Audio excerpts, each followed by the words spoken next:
Hello, dearest Heart Space members. I am so happy that you are joining me for this month, and I'm so excited to delve into the project of Eco Art. I have been living off grid for the last month, really immersed in nature as we've just moved back to BC, and I'm so excited to share the creativity and the joy that I've been experiencing.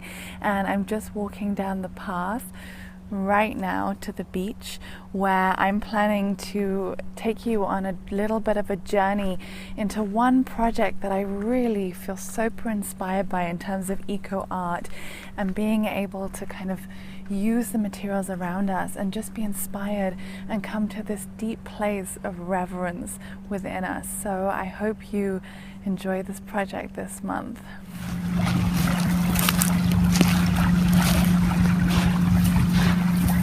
And this is the beautiful beach where I'm going to be creating some art today. So for me, nature is always a place where I can recharge, where I can come to and I can be still and I can recharge my batteries and just sink into the richness of everything that's around me, whether I sit still, whether I choose some things to create with, but just allowing that sense of peace. And one of the ways that I do this often is to ground myself. So whether I'm sat down or I'm standing, I just close my eyes and I imagine all of my energy dropping down in my body. And just taking a few exhales out. And I start to feel my energy connecting with the earth and just dropping down. And there's that sense of deep listening.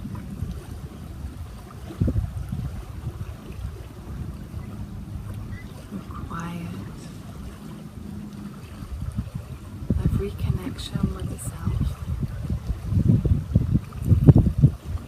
And this is a time when I feel that we really need to reconnect with nature. You know, so many of us are living in cities, having that kind of experience on transportation, of stress, of concrete, chemicals, all these things.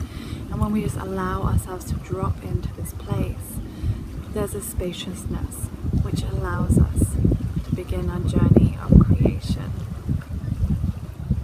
So there are so many eco art projects that you can do. And I thought today I'd show you one that I created for myself, but it also exists in many cultures, and so there is no real source or site to come from, but it's the sense of creating an inner compass by using nature. And I'm going to create it on the beach using materials that I find. So the way for me to start is by collecting.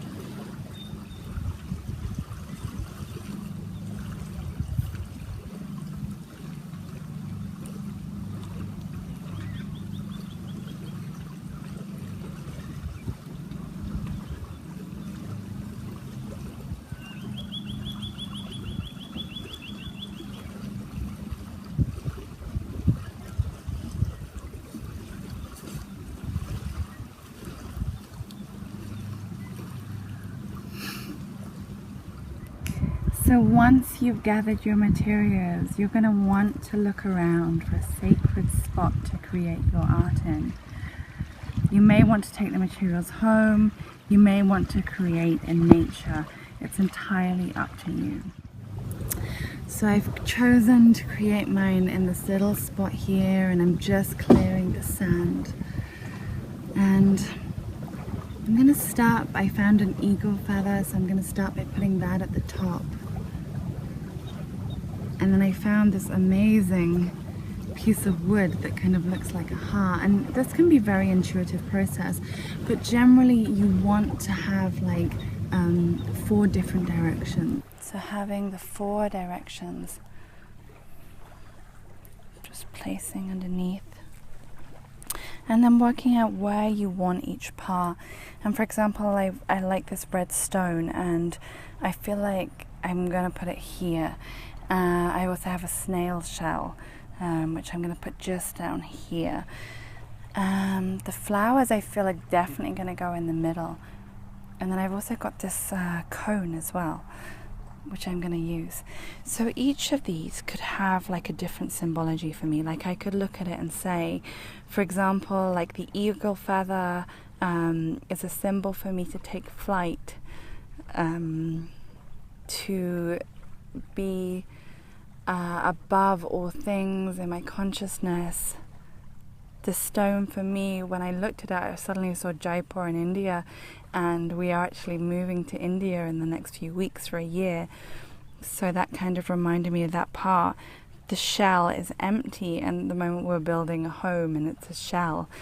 And then the pine cone, I think planting seeds, and then the red flowers in the middle are a symbol for me of growth, of beauty, of fullness, of vibrancy, and of summer. And one of the final things to consider is the temporary quality of this. Do you want to leave it to degrade? Do you want to take a picture to record? Do you want to dismantle it? It's completely up to you, and it may be a wonderful gift for somebody walking by, or it may be a special sacred place for you to reflect on your own, and then allow it to be dissolved back into nature. So I hope that's given you a little bit of an insight into how to create a compass. And again, this is one way of creating something out of the environment around you and the materials you have, and creating an eco art piece. And there are many other projects as well, which I'm going to post throughout the month in Heartspace, so you get to have an experience of prayer arrows, mandalas, and I'm so excited to see like what you create, because literally we are living in this incredible abundance. And really allow things to speak to you, allow yourself to be guided by materials, and allow meaning to organically come through.